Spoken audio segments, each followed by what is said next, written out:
দাজ্জালের নাম তো আপনারা শুনেছেন। ভয়ঙ্কর ডেঞ্জারাস একটা ক্যারেক্টার। পৃথিবীর শুরু থেকে শেষ পর্যন্ত এর চেয়ে বড় ফিতনা আসেনি, আসবেও না। দাজ্জালের ফিতনা। সে তার এক চোখ থাকবে, আরেক চোখ এরকম বন্ধ থাকবে, এখানে লেখা থাকবে কাফারা।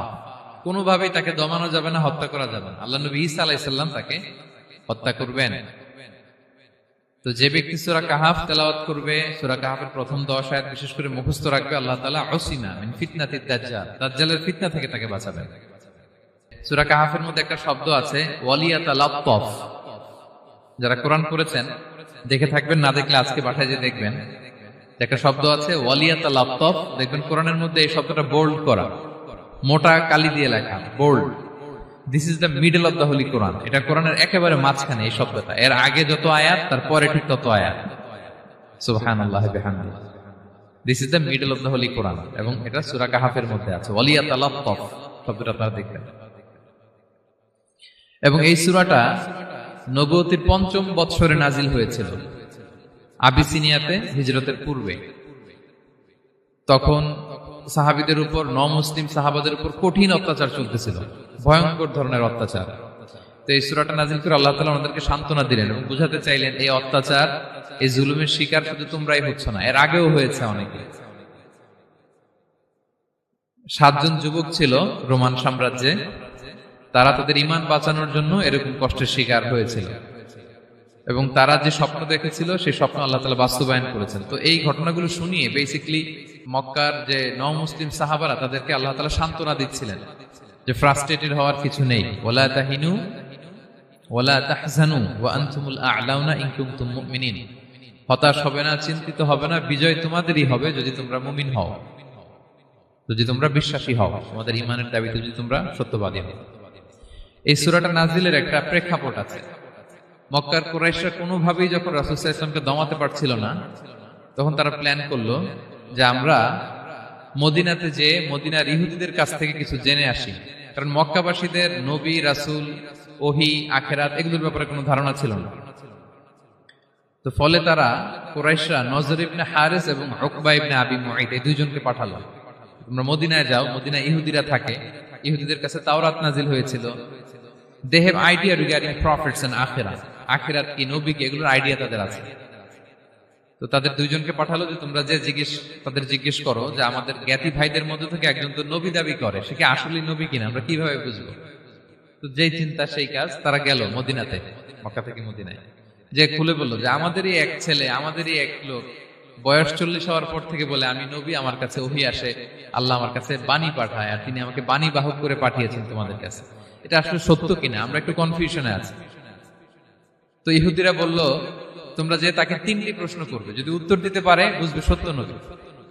1 নম্বরে জিজ্ঞেস করবে যে মুহাম্মদ বলো তো আসহাবে কাহাফ কারা, আসহাবে কাহাফ সম্পর্কে তোমরা কি জানো? যে সূরাটার নাম সূরাতুল কাহাফ। কাহাফ মানে হচ্ছে কেইভ, গুহা, মানে গুহাবাসী। 7 জন যুবক এই গুহার ভিতরে আশ্রয় নিয়েছিল ঈমান বাঁচানোর জন্য। মুহাম্মদ তুমি যদি সত্য নবী হও বলো এই ঘটনাটা কি। 2 নম্বরে তাকে জিজ্ঞেস করবে জুলকারনাইন বাদশা সম্পর্কে কি জানে, সে কিছু জানে কিনা। 3 নম্বর তাকে জিজ্ঞেস করবে মা হুয়া রূহ, রূহ কি, যে রূহটা দেহে ঢুকলে মানুষ নড়ে চড়ে, প্রাণবন্ত একটা অ্যানিমেশন থাকে, এটা বের হয়ে গেলে সে ডেড বডি, লাশ হয়ে পড়ে থাকে। What is the origin of রূহ, স্পিরিট। এই 3টা প্রশ্নের উত্তর যদি জানে তাহলে আসলেই সে সত্য নবী।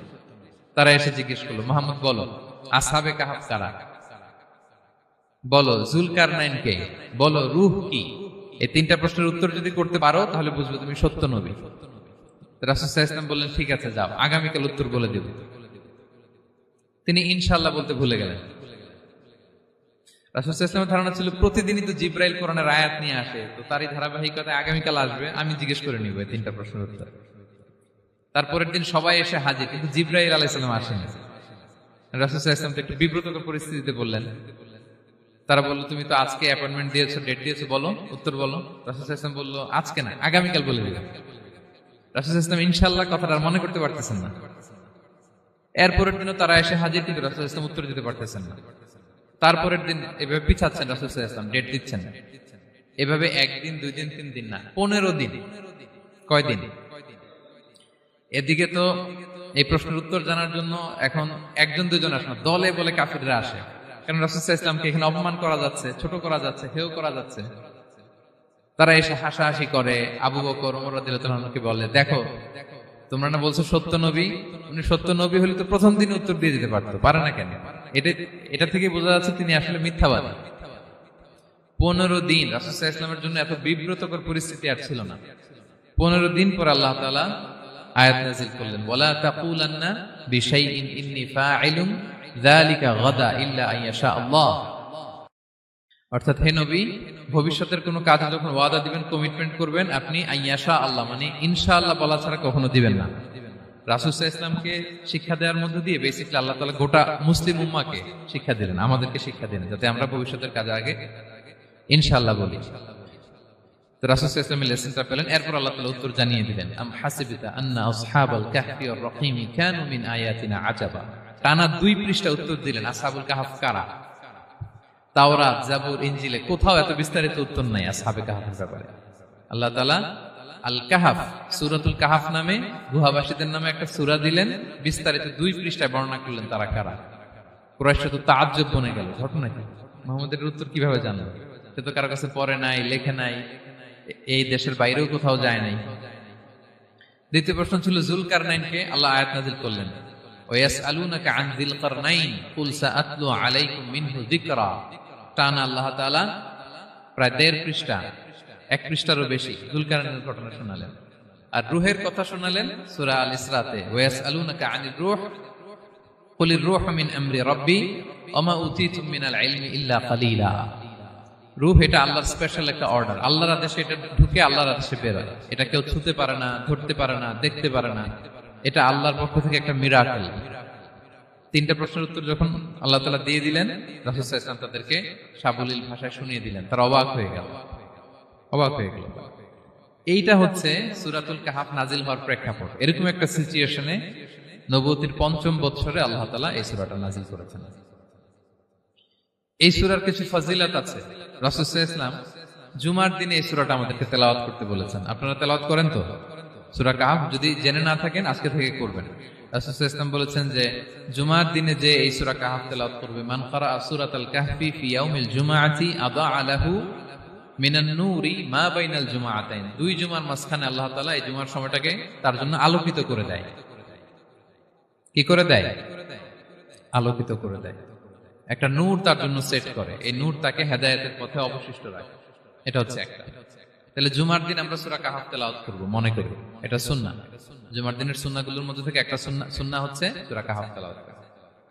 আবার আরেকটা হাদিসে রাসূল সাল্লাল্লাহু আলাইহি ওয়াসাল্লাম বলেছেন, মান হাফিযা 10 আয়াতিন মিন আউয়ালি সূরাতিল কাহফি উসিমা মিন ফিতনাতিদ দাজ্জাল। যে ব্যক্তি সূরা কাহফের প্রথম 10 আয়াত মুখস্থ করবে সে দাজ্জালের ফিতনা থেকে মুক্তি পাবে। তা আমরা দাজ্জালের ফিতনা থেকে বাঁচতে চাই কি চাই না? আমরা যেন সূরা কাহফের প্রথম 10 আয়াত মুখস্থ করি, সূরা কাহফ যেন জুমার দিন আমরা তেলাওয়াত করি। So now the question arises, what is the relationship of Suratul Kahf with Dajjal? দাজ্জালের সাথে সূরা কাহফের রিলেশনটার কারণ কি? একটা মেকানিজম তো এখানে আছে। এত সূরা থাকে, রাসূল সাল্লাল্লাহু আলাইহি ওয়াসাল্লাম কেন বলেন যে সূরা কাহফ পড়লে দাজ্জালের ফিতনা থেকে বাঁচবে? কারণটা কি? এর কারণ হচ্ছে দাজ্জাল আমাদেরকে যে সমস্ত জিনিস দিয়ে ফিতনায় ফেলবে, ওই ফিতনাগুলোর সলিউশন আল্লাহ তাআলা সূরা কাহফের ভিতরে রেখে দিয়েছেন। দাজ্জাল 4টা জিনিস দিয়ে আমাদেরকে ফিতনায় ফেলবে। That's trial of faith, 1 number. ঈমানের পরীক্ষা সে আমাদেরকে ফেলবে, আমাদের বিশ্বাস নিয়ে ছিনিমিনি খেলবে সে। এটার সলিউশন আছে সূরা কাহফ, আমি বলবো আস্তে আস্তে। 2 নম্বরে দাজ্জাল আমাদেরকে ফিতনায় ফেলবে, দ্য ট্রায়াল অফ ওয়েলথ, সম্পদ দিয়ে সে আমাদেরকে ফিতনায় ফেলবে। 3 number the trial of knowledge, জ্ঞান দিয়ে সে আমাদেরকে ফিতনায় ফেলবে। 4 number the trial of power, ক্ষমতা দিয়ে সে আমাদেরকে ফিতনায় ফেলবে। দাজ্জাল 4টা জিনিস দিয়ে আমাদেরকে পরীক্ষায় ফেলবে। কয়টা? 1 হচ্ছে ঈমানি পরীক্ষা, 2 হচ্ছে সম্পদ দিয়ে পরীক্ষা, 3 হচ্ছে জ্ঞান দিয়ে পরীক্ষা, 4 হচ্ছে ক্ষমতা দিয়ে পরীক্ষা। সে ঈমানের পরীক্ষায় আমাদেরকে ফেলবে। সে এসে বলবে আমি তোমার রব, এবং এটা প্রমাণ করার জন্য যা যা দরকার আল্লাহ তাআলা তাকে সব দিবেন। সে সব করতে পারবে। সে বলবে আমি তোমার রব। যদি বিশ্বাস না হয়, তোমার বাবাকে যদি জীবিত করে বিশ্বাস করবে? অনেকে বলবে হ্যাঁ আমার আব্বাকে জীবিত করে দেখান। তো তার বাবাকে ঠিকই সে জীবিত করে ফেলবে। আসলে শয়তান তার বাবার সুরাত নিয়ে সামনে দাঁড়াবে। আরে তাই তো, এটাই তো আমার বাবা, এটাই তো আমার দাদা। মানুষ ফিতনায় পড়ে যাবে, ইমানের ফিতনায়। সে ভাববে আসলে এটাই বোধহয় আমার রব। এবং তাকে এত ক্ষমতা দেয়া হবে, তার ডান দিকে থাকবে জান্নাত, বাঁ দিকে জাহান্নাম। তার কাছে আল্লাহ এটা দিবে। যে তার কথা শুনবে তাকে সে জান্নাতে ঢুকাবে, কিন্তু জান্নাতে ঢুকে সে জাহান্নামের শাস্তি ভোগ করবে। এটা তার বাইরের মানুষ বুঝবে না, অ্যাপারেন্টলি এটা জান্নাত। আর যে তাকে মানবে না তাকে সে জাহান্নামে ফেলবে, কিন্তু জাহান্নামে ঢুকলেও সে জান্নাতের নাজ নেয়ামত ভোগ করবে। তাহলে এই যে ইমানের ফিতনায় সে ফেলে দিবে আমাদেরকে। তো ইমান কি করে বাঁচাবো, এটা সলিউশন আমি শোনাবো আপনাদের। 2 নম্বরে, সে আমাদেরকে সম্পদ দিয়ে ফিতনায় ফেলবে। যার যা লাগবে সে তাই দিতে পারবে, যা লাগবে। সে যদি আকাশকে বলে আকাশ বৃষ্টি দাও, যাকে তারা মানবে ওই এলাকায় বৃষ্টি হবে, সুজলা সুফলা শস্য শ্যামলা হবে সে সমস্ত এলাকা, ফল মূলে ভর্তি হবে, বরকত আর বরকত। আর যে এলাকার লোকেরা, জনপদের লোকেরা তাকে মানবে না, সে বলবে ওখানে বৃষ্টি হবে না, হবেও না। ওখানে খরা, দুর্ভিক্ষ, মাটি ফেটে চলছে, মানুষ না খেয়ে মরবে, মহামারী, দুর্ভিক্ষ দেখা দেবে। তখন বিশ্ববাসী মনে করবে এটাই বোধহয় আমাদের রব। তার মানে সম্পদ দিয়ে ফিতনায় ফেলে দিবে। 3 নম্বর হচ্ছে নলেজ। তার জ্ঞানের কাছে গোটা বিশ্ব হার মানবে। পূর্বের পরের যত জ্ঞান আছে সব আল্লাহ তাকে দিবে। ইলমুল আউয়ালিন ওয়াল আখিরিন। এমন কোন প্রশ্ন নেই যেটা দিয়ে তাকে আটকানো যায়। যাই জিজ্ঞেস করবেন সব জানতা, সব বলে দেয়। ভবিষ্যৎবাণী বলে দিবে, বলবে আগামীকাল ওইখানে অমুক দেশে বোমা বিস্ফোরণ হবে, হবে ওইখানে, ওখানে দুর্ভিক্ষ হবে, হবে, ভূমিকম্প হবে, হবে। সে যা বলবে তাই হবে। তার জ্ঞানের এই বহর দেখে মানুষ ফিতনায় পড়ে যাবে। 4 নম্বর হচ্ছে দ্য ট্রায়াল অফ পাওয়ার, ক্ষমতা। তার ক্ষমতার সামনে সবকিছু একেবারে ছিন্ন বিচ্ছিন্ন হয়ে যাবে, এত ক্ষমতা হবে তার। সে যেমনটি বলবে তেমনটি করতে হবে। বাতাসের চেয়ে দ্রুত বেগে সে এক দেশ থেকে আরেক দেশে চলে যাবে। তো তার এই সমস্ত অলৌকিক ক্ষমতা দেখে মানুষ ফিতনায় পড়ে যাবে। এবং এই ফিতনা, এই পরীক্ষার মুহূর্তগুলোতে মানুষ কিভাবে নিজেকে ধরে রাখবে তার সলিউশন আল্লাহ তাআলা সূরা কাহফে দিয়েছেন। এই 4টা ফিতনা থেকে বাঁচার জন্য আল্লাহ সূরা কাহফে 4টা ঘটনা উল্লেখ করেছেন। কয়টা? 1 নাম্বার হচ্ছে আসহাবে কাহফ, যুবকদের ঘটনা, 7 জন যুবকদের ঘটনা। ঈমান কি করে বাঁচাবেন, সলিউশন ওখানে। সম্পদের ফিতনা থেকে কিভাবে নিজেকে বাঁচাবেন, এজন্য একজন বাগানওয়ালার ঘটনা আল্লাহ সেখানে বলেছেন। জ্ঞানের ফিতনা থেকে কি করে বাঁচবেন, এজন্য আল্লাহ তাআলা মুসা আলাইহিস সালাম এবং খিজির আলাইহিস সালামের ঘটনা সেখানে উল্লেখ করেছেন। আর ক্ষমতার ফিতনা থেকে কি করে বাঁচবেন এটা বোঝানোর জন্য আল্লাহ তাআলা যুলকারনাইনের ঘটনা উল্লেখ করেছেন। 4টা ফিতনা থেকে বাঁচার জন্য কয়টা ঘটনা? 4টা ঘটনা। আমরা তাহলে একটা একটা করে ঘটনা শুনি, আমরা একটু উদ্ধার করার চেষ্টা করি যে কি কি সলিউশন আল্লাহ তাআলা আমাদের বাতলে দিলেন। 1 নম্বর হচ্ছে আসহাবে কাহফের ঘটনা। এটা 250 খ্রিস্টাব্দের সময়কালে রোমান সাম্রাজ্যের একজন বাদশা ছিল, নাম দাকিয়ানুস। প্রতাপশালী বাদশা, পৌত্তলিক, মূর্তির পূজা করে। ঈসা আলাইহিস সালাম বিদায় নিয়েছেন, 200-250 বছর হলো। তো সব নবীর ধর্মই কিন্তু ইসলাম, যদিও আমরা নাসারা বলি, ইহুদি বলি, সব নবীদের ধর্মই কি ইসলাম। তো তিনি ছিলেন পৌত্তলিক, মূর্তির পূজা করত। আর তার এলাকায় কেউ যদি ঈসা আলাইহিস সালামের নাম নিত, আখিরাতে বিশ্বাস করত, আল্লাহ বিশ্বাস করত, তাদেরকে তারা পাথর মেরে হত্যা করত। এজন্য ভয়ে কেউ ঈসাই ধর্মে ঈমান আনতো না, মানে ইসলামে ঈমান আনতো না। এই রাজার ভয়ে সবাই মূর্তির পূজা করত। কিন্তু 7 জন যুবক ছিল, তারা স্রোতে গা ভাসিয়ে দেয়নি। স্রোতের বিপরীতে তারা ঈমান নিয়ে দাঁড়িয়েছে। তারা ঈসা আলাইহিস সালামের রেখে যাওয়া সত্য ধর্মের উপর ঈমান এনেছিল, আখিরাতে তারা বিশ্বাস করত। তো এই 7 জন যুবকের কথা ছড়াতে ছড়াতে রাজা দাকিয়ানুসের কাছে চলে যায়। উনি তো রেগে মেগে আগুন, ডেকে পাঠালো 7 জনকে। তো তাদেরকে জিজ্ঞেস করলো তোমরা কাকে মানো? বলতেছে এক আল্লাহকে মানি। সাহসী, খুবই সাহসী। বলতেছে তুমি কি জানো তোমরা কার সামনে কথা বলতেছো? আমি তো তোমাদেরকে মৃত্যুদণ্ড দিতে পারি। তারা বলে দেন, কিন্তু আমরা সব বিসর্জন দিলেও ঈমান বিসর্জন দিতে পারবো না। সুবহানাল্লাহ।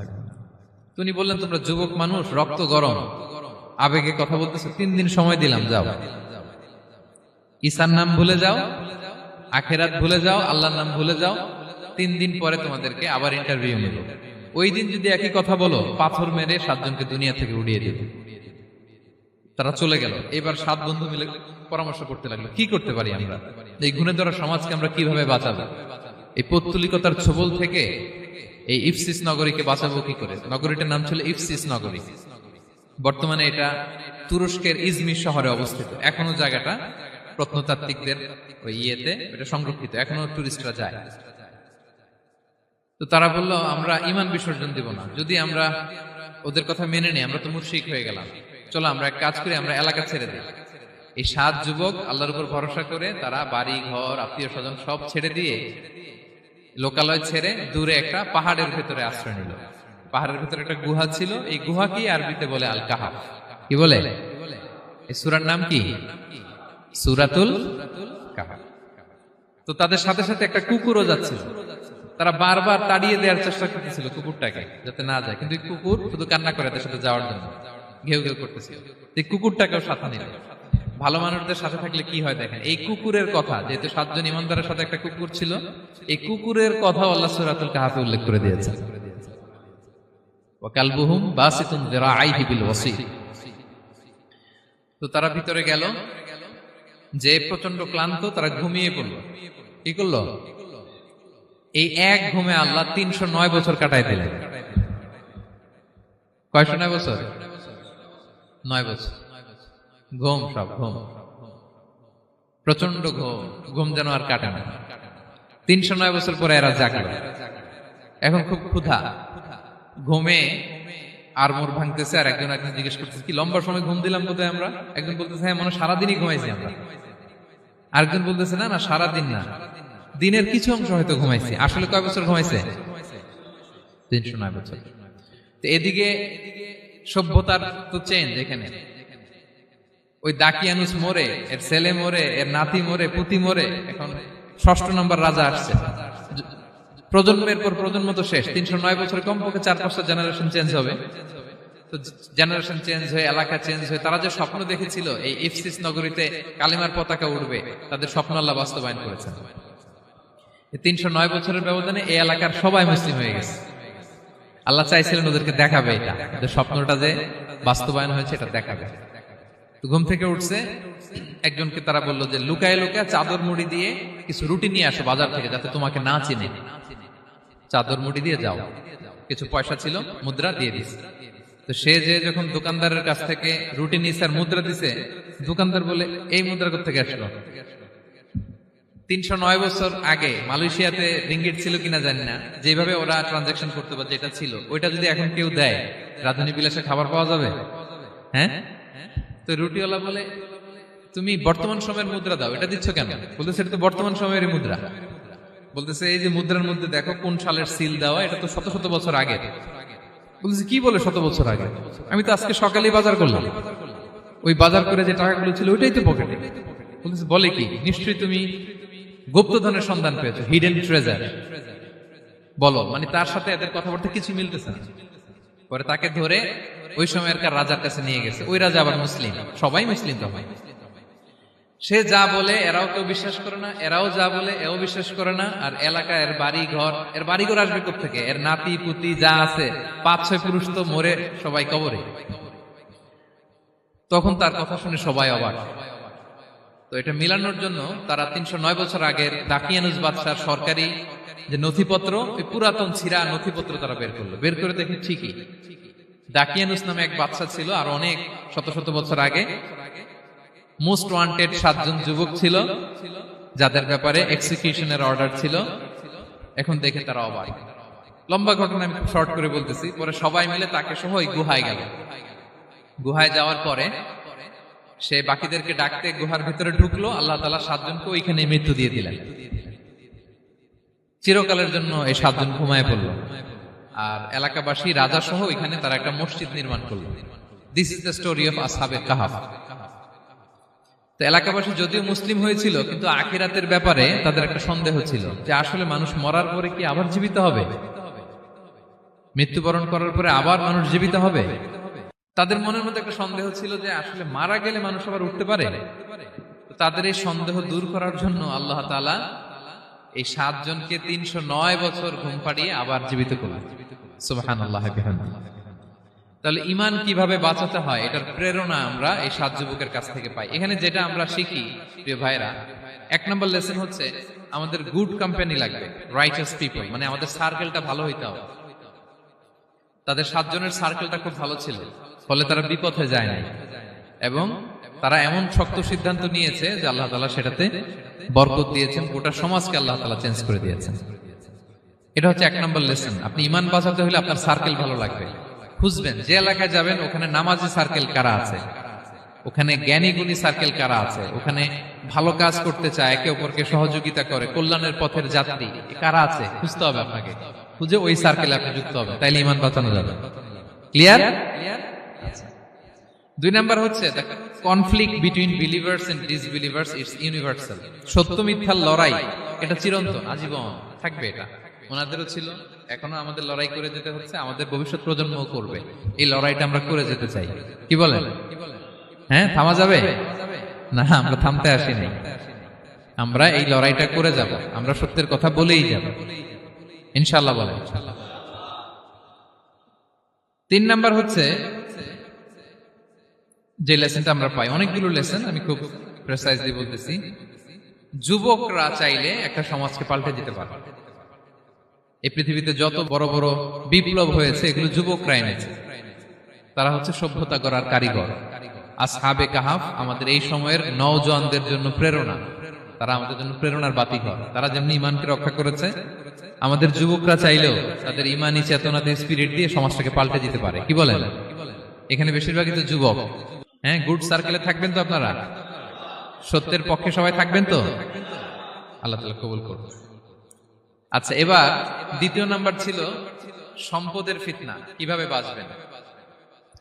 আসহাবে কাহাফের পরে সূরা কাহাফে আল্লাহ তাআলা একজন বাগানওয়ালার ঘটনা বলেছে। 2 জন বন্ধু, একজন একটু গরিব, সে বিশ্বাসী, আরেকজন ধনী, সে অবিশ্বাসী। তাকে আল্লাহ তাআলা বিশাল বড় খেজুরের বাগান আর আঙ্গুরের বাগান দিয়েছেন, বিশাল বড়, অনেক বড় বিজনেস ম্যাগনেট। তো এই সম্পদের অহংকার সে করত। সে প্রায় তার গরিব বন্ধুকে বলতো যে তোর চেয়ে আমার সম্পদও বেশি, সন্তানও বেশি, জনবল বেশি, লোকবল বেশি, অর্থবল বেশি, সব বেশি। অহংকারে তার পা মাটিতে পড়তো না।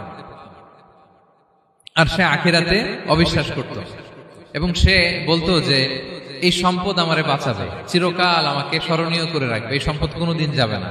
অনেক বড় বড় ধনীরা আছে, তারা এরকম মনে করে যে আমি এত বড় সিআইপি, হ্যাঁ, আমি এত বড় বিজনেস ম্যাগনেট, এই দিন বোধহয় আর চেঞ্জ হতে পারে না, আমার আজীবনই বোধহয় এত পাওয়ার থাকবে, এত সম্পদ থাকবে। এটা ভুল ধারণা। এটা কি ভুল ধারণা? এই যে তুরস্কে দুর্ভিক্ষ হইল না, আপনারা দেখছেন না যে অনেক সম্পদের মালিক বাড়ি ঘর ভেঙে রাস্তার ফকির। এখন ওই যে ডিফিউজিদের জন্য যে খাবার আসছে ওখানে লাইনে দাঁড়াইছে, কারণ এখন লাইনে না দাঁড়ালে খাবারও তো মিলবে না। 1000 কোটি টাকার মালিক ছিল, ভেঙে চুরে সব শেষ। এখন রিলিফের নেওয়ার জন্য দুস্থদের কাতারে ওখানে দাঁড়াইছে, কারণ দাঁড়াইলেই কিছু খাবার পাওয়া যাবে, খিচুড়ি পাওয়া যাবে, তা না হলে তো খাবারটাও মিলবে না। এই যে বঙ্গবাজারে আগুন লাগলো আমাদের বাংলাদেশে, 20টা-25টা দোকান ছিল অনেকের যাদের অন্যান্য বিজনেস আছে তারা হয়তো সার্ভাইভ করতে পারতেছে, কিন্তু এমন অনেক ব্যবসায়ী ছিল সব শেষ, জ্বলে পুড়ে, তার টাকা পয়সা পুঁজি স্বপ্ন সব শেষ। তো ধনীকে গরিব বানাতে আল্লাহর 1 সেকেন্ডও লাগে না। ওই বিশাল প্রাসাদ থেকে টেনে ভাঙ্গা থালা হাতে দিয়ে রাস্তায় নামাইতে আল্লাহর কয় সেকেন্ড লাগে বলেন তো? 1 সেকেন্ডও লাগে না। সো এই লেসনটা কিন্তু আমাদের নিতে হবে। এবং ওই ব্যক্তির নসিবে তাই ঘটেছিল। সে যখন অহংকার করতেছিল, আল্লাহ তাআলা আকাশ থেকে হুসবান একটা আগুন পাঠালো। ওই আগুন এসে তার আঙ্গুরের বাগান, তার খেজুরের বাগান, বিশাল মাইলকে মাইল এই বাগান জ্বালিয়ে পুরো মুহূর্তের মধ্যে সারখার করে, এবং মুহূর্তের মধ্যে সে পথের ভিখারি, ফকির। এই ঘটনাটা এনে আল্লাহ তাআলা সম্পদশালীদেরকে রিমাইন্ডার দিলেন যে এই সম্পদের ফিতনায় তোমরা পড়ে যেও না। আমরা সম্পদশালী হলে বাস্তবতা অনেক সময় ভুলে যাই। সূরাতুল হুমাজাতে আল্লাহ তাআলা বলেন ইয়াহসাবু আন্না মালাহু আখলাদা। সম্পদশালীরা মনে করে এই সম্পদ আমাকে চিরকাল বাঁচিয়ে রাখবে, চিরকাল বোধহয় এই সম্পদ আমার হাতে থাকবে। না, এটা হাতের ময়লা, আজ আছে কাল নাই, যে কোনো সময় চলে যেতে পারে। এটা হচ্ছে ম্যাটেরিয়ালিস্টিক আউটলুক, বস্তুবাদী চিন্তা থেকে এই আমাদের ধনী ভাইদের এই সমস্যাটা হয়। ভোগবাদী চিন্তার প্রভাব আর কি। সম্পদ যখন হাতে থাকে ধরাকে সরাজ্ঞান করে, মনে করে যে সবই আমার কন্ট্রোলে। না, আপনারে ওই গরিবের কাতারে আনতে, ওই রিলিফের সম্পদ নেয়ার জন্য ওই লাইনে দাঁড় করাইতে আল্লাহর 1 সেকেন্ডও লাগে না। এটা খেয়াল রাখতে হবে। আমরা যখন প্রাইভেট কারে চড়ি, মাঝে মাঝে অনেকে এসে হাত পাতে, এদেরকে ছোট করা যাবে না। গল্পটা আল্লাহ ভিন্ন করতে আল্লাহর 1 সেকেন্ডও লাগে না। ওইদিকে আমি দাঁড়ায় হাত পাততাম আর উনি প্রাইভেট কারে বসে থাকতো। আল্লাহ চাইলে এরকম করতে পারতেন না? পারতেন। তো এখান থেকে আমাদের জন্য শিক্ষা হচ্ছে, সম্পদ এটা ক্ষণস্থায়ী, আজ আছে কাল নাই।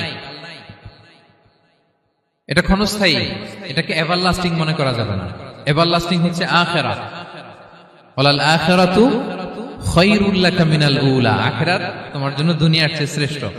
এবং আল্লাহ তাআলা দৃষ্টান্ত একটা দিয়েছেন যে দুনিয়ার জীবনটা হচ্ছে কামা, ওই পানির মতো যেটা আনজালনাহু মিনাস সামা, আকাশ থেকে নাজিল করেছি।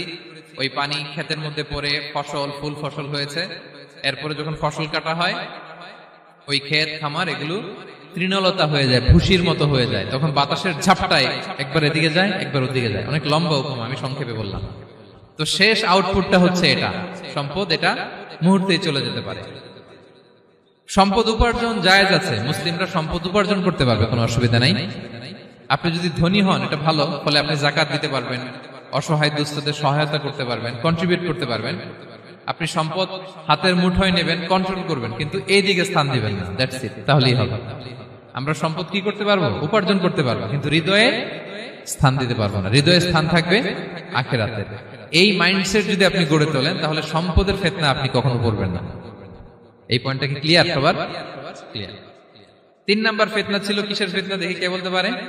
প্রথমটা হচ্ছে বিশ্বাস বা ঈমানের ফিতনা, 2 নাম্বার হচ্ছে সম্পদের ফিতনা, 3 নাম্বার জ্ঞানের ফিতনা। জ্ঞানেরও কিন্তু ইলমেরও একটা গরম আছে। যার ইলম আছে তার মধ্যে এই সমস্যাটা কাজ করে। সেটার জন্য আল্লাহ তাআলা মুসা আলাইহিস সালাম, খিজির আলাইহিস সালামের ঘটনা বলেন। আমি খুব সংক্ষেপে বলবো, সময় কম। মুসা আলাইহিস সালাম হচ্ছে বনি ইসরাইলের নবী, আর খিজির আলাইহিস সালাম কেউ বলেছেন নবী, কেউ বলেছেন আল্লাহর ওলি। আসলে আরবিতে ওনার নাম খদির, আমরা বাংলায় বলি খিজির। খদির মানে সবুজ। উনি যে কোনো জায়গায় বসলে ওখানে মরা গাছ, লতা পাতা এগুলো সবুজ হয়ে যেত। অনুর্বর এলাকার উপর দিয়ে হেঁটে গেলে ওটা উর্বর হয়ে যেত। তো মুসা আলাইহিস সালাম একবার ওয়াজ করতেছেন এইভাবে বনি ইসরাইলের সামনে, খুতবা দিচ্ছেন। হঠাৎ এক লোক দাঁড়ায় বলে, ইয়া নবী আল্লাহ, মান আ'লামু ফিল আরদ, বর্তমান পৃথিবীতে সবচেয়ে জ্ঞানী কে? মুসা আলাইহিস সালাম বলেন, ফাকালা আনা, আমি। কি বললেন? উনি আসলে ভুল কিছু বলেন নাই, কারণ প্রত্যেক জামানার নবীকেই আল্লাহ তাআলা সবচেয়ে বেশি জ্ঞান দিয়ে পাঠান, কারণ তার কাছে ওহীর জ্ঞান আসে, অদৃশ্যের খবর আসে, ইলমুল গায়ব আসে। কিন্তু এই উত্তরটা আল্লাহ তাআলার পছন্দ হয় না। আল্লাহ তাআলা চাচ্ছিলেন মুসা যদি বলতো আল্লাহ তাআলাই জানে কি জ্ঞানী বা আল্লাহই সবচেয়ে জ্ঞানী, এরকম হলে ভালো হতো। কিন্তু মুসা আলাইহিস সালাম কি বলছে? আমি। এখন প্রশ্ন করলো সবচেয়ে বড় জ্ঞানী কে? উনি কি বললেন? আমি। এই যে আমি এটাতে ঝামেলা আছে। আমি বড়, আমি জানি, আমি সব, দিস ইজ প্রবলেমেটিক। আল্লাহ এটা পছন্দ করলেন না। আল্লাহ তাআলা মুসা আলাইহিস সালামকে বললেন, মুসা তুমি যে বলছো তুমি জ্ঞানী, না তুমি জ্ঞানী না, তোমার চেয়ে বড় জ্ঞানী আছে। মুসা আলাইহিস সালাম বলে, তাই নাকি? আমার চেয়ে বড় জ্ঞানী কে? তো আল্লাহ তাআলা বললেন, ইযহাব ইলা মাজমাইল বাহরাইন, 2 সাগর বা 2 নদীর মিলনস্থলে যাও, ওখানে আমার এক বান্দা আছে তোমার চেয়েও জ্ঞানী। মুসা আলাইহিস সালাম বললেন, তাই নাকি?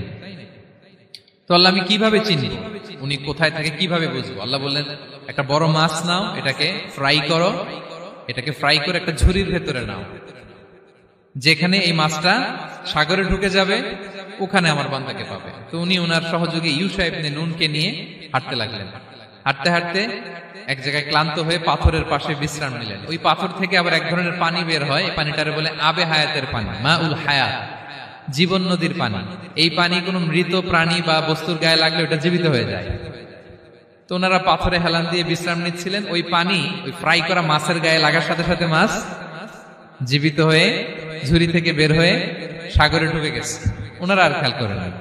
এরপর আবার হাঁটতে লাগলেন। হাঁটতে হাঁটতে যখন ক্লান্ত শ্রান্ত, তখন বলে, এই ইউশা, আমাদের ওই মাছ, ফ্রাই মাছটা দাও, এখন খাই।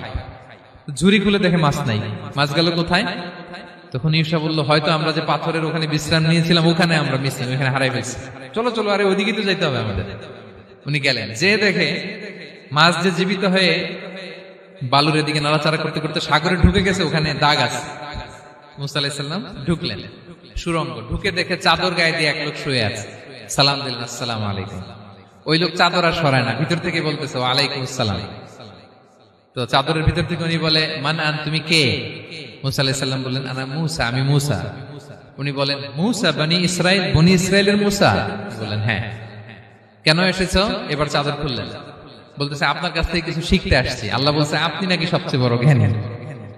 আমি ভুল করে বলে ফেলছিলাম আমি, আল্লাহ বলছেন যে আপনি নাকি জ্ঞানী। বলতেছে না, তুমি আমার জ্ঞান নিতে পারবে না, ওই ধৈর্য শক্তি তোমার নাই। মুসা আলাইহিস সালাম বললেন যে আপনি যে কোনো শর্তে আমাকে একটু রাখেন কয়েকদিন আপনার সাথে, আমি রাজি। বললেন না, তুমি পারবে না। মুসা আলাইহিস সালাম জোর করতে লাগলেন, অবশেষে খিদির আলাইহিস সালাম রাজি হলেন। বললেন শর্ত হচ্ছে আমি যাই করি আর না করি আমাকে কোনো প্রশ্ন করা যাবে না। মুসা আলাইহিস সালাম বললেন ওকে। সফর শুরু হলো। সামনে নদী, এক লোক তাদের নৌকা দিয়ে নদী পার করায় দিল। নদী পারাপারের পর খিজির আলাইহিস সালাম লাঠি দিয়ে নৌকার তলাটা ছিদ্র করে দিলেন। মুসা আলাইহিস সালাম বললেন ইন্না লিল্লাহি, এটা আপনি কি করলেন? ওরা আমাদেরকে নদী পার করে দিল, আর যে ভাড়াটা আসছিল এটাও নিল না, আমাদেরকে সম্মান দেখালো, আপনি নৌকা ছিদ্র করে দিলেন। খিজির আলাইহিস সালাম বলছে এই যে আমি বলছিলাম না তুমি ধৈর্য ধারণ করতে পারবে না, যাও তোমার রাস্তায় তুমি, আমার রাস্তায় আমি। মুসা আলাইহিস সালাম আবার ক্ষমা চাচ্ছেন যে আপনি আমার ক্ষমা করেন, আমি তো ভুলে গেছি, আর প্রশ্ন করবেন না। চলতে লাগলেন। হঠাৎ বাচ্চারা খেলতেছে, এক বাচ্চাকে ধরে হত্যা করলেন খিজির আলাইহিস সালাম। এবার তো মুসা আলাইহিস সালাম রেগে গেছে, আপনি করলেনটা কি? নিষ্পাপ ফুলের মতো শিশুকে হত্যা করলেন। খিজির আলাইহিস সালাম বলে এই যে আমি জানতাম যে তুমি ধৈর্য ধারণ করতে পারবে না, তোমার রাস্তা এক, আমার রাস্তা এক, যাও। এবার মুসা আলাইহিস সালাম করজোর করতেছে যে this is the last chance, একটা ফাইনাল চান্স দেন, একটা সুযোগ দেন, আর আমি প্রশ্ন করবো, এটাই লাস্ট। বলেন ওকে ঠিক আছে। হাঁটতে হাঁটতে এক ইহুদি বসতির সামনে যে হাজির, দুজনই খুব ক্ষুধার্ত, খাবার চাইলো, এরা আবার কৃপণ, খাবার দিল না। তো খিজির আলাইহিস সালাম বললেন ঠিক আছে, খাবার যেটা দিচ্ছেন আমরা চলে যাই। যাওয়ার পথে দেখতেছে এই এলাকার একটা দেয়াল ভেঙে পড়ে যাবে। তিনি বললেন মুসা চলো এটা ঠিক করে দেই। দুইজন মিলে প্রচন্ড ক্ষুধায় এটা সেটা এনে দেয়ালটা তৈরি করতেছে। মুসা আলাইহিস সালাম তো এমনি রাগী, পেটে আবার ক্ষুধা, আবার বলছে কিছু বলাও যাবে না। তিনি এবার আর প্রশ্ন করেন, বলতেছে ওরা এত কিপটামি করলো আর আপনি এটা করে দিলেন, আপনি তো চাইলে এটা টাকা নিতে পারতেন, পারিশ্রমিক নিতে পারতেন চাইলে। এই কথা বলার পর খিজির আলাইহিস সালাম বললেন হাযা ফিরাকু বাইনি ওয়া বাইনি, এখানেই তোমার আর আমার সেপারেশন, আর সামনে আগানো যাবে না, তোমার কোনো ধৈর্যই নেই। তো এতটুকু তোমাকে আমি বলি যে আমি একটাও আল্লাহর আদেশ ছাড়া করি নাই, আল্লাহর আদেশে আমি করেছি। কি? এক নম্বর হচ্ছে ওই যে আমাদের ভাড়া নিতে চাইলো না, আমাদেরকে পার করে দিল, নৌকাটা ছিদ্র করেছি কারণ এই এলাকায় একজন জালিম বাদশাহ আছে, সে নৌকা পেলেই গরিব মাঝিদের নৌকা সিজ করে নিয়ে যায়। তো এটাকে যখন তলায় ছিদ্র করে দিছি, রাজার লোকেরা এসে দেখবে যে এটা তলা ছিদ্র, পানি ঢুকতেছে, এটা নিবে না, ওরা পরে সামহাও এটা রিপেয়ার করে চালাইতে